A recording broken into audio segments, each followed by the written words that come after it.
ایک عقاب کی عمر تقریباً 70 سال ہوتی ہے اور اس عمر تک پہنچنے کے لیے اسے نہایت تکلیفوں، مشکلات اور کٹھن راستوں سے گزرنا پڑتا ہے۔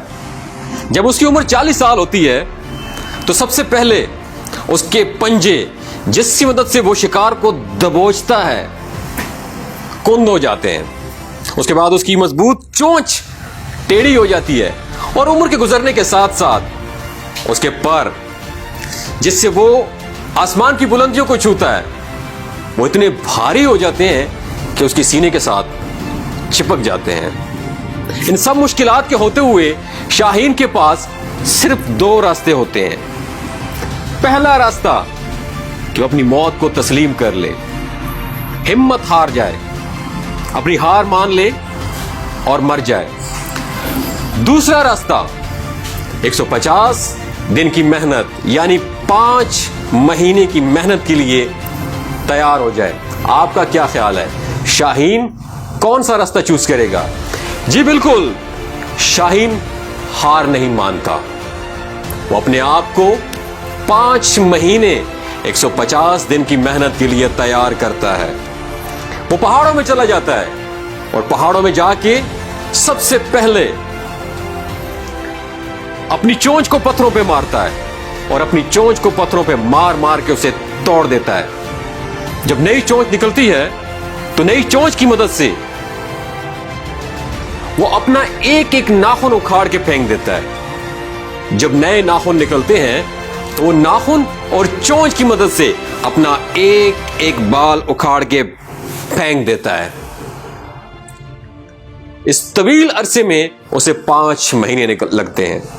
جب 5 مہینے بعد وہ پہاڑ کی چوٹی پہ کھڑے ہو کے نئی پرواز بھرتا ہے، ہواؤں میں اڑتا ہے، نئی چونچ، نئے بالوں کے ساتھ اور نئے پروں کے ساتھ، تو اسے ایسا محسوس ہوتا ہے جیسے اس نے دوسرا جنم لیا ہو، نیا جنم لیا ہو۔ اس طرح وہ مزید زندگی کی 30 بہاریں دیکھ پاتا ہے۔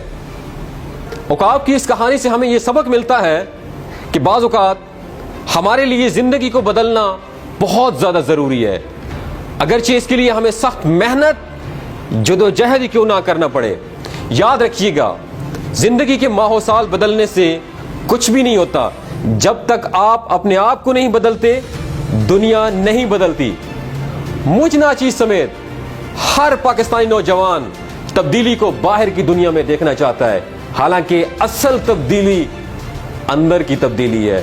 سب سے پہلے تبدیلی اندر آتی ہے، پھر باہر کی دنیا میں تبدیلی نظر آئے گی۔ مثبت تبدیلی کے لیے اپنے آپ کو بدلنا ہوگا۔ اب سوال یہ پیدا ہوتا ہے، خود کو کیسے بدلا جائے؟ خود کو بدلنے کے فلسفے کا مطلب ہی یہی ہے، اپنی کمیوں، اپنی کوتاہیوں، اپنی کمزوریوں کو آئیڈینٹیفائی کیا جائے، تلاش کیا جائے، پھر ان کو بہتر سے بہتر بنانے کی کوشش کی جائے۔ خود کو بہتر بنانے کے فلسفے کا مطلب ہی یہی ہے، سیلف گرومنگ، اپنی گرومنگ کی جائے، اپنی ذات کے اوپر کام کیا جائے، سیلف انویسٹمنٹ۔ اللہ پاک نے جو آپ کو صلاحیتوں سے نوازا ہے، جس ٹیلنٹ سے نوازا ہے، اس کو پالش ضرور کرنا چاہیے۔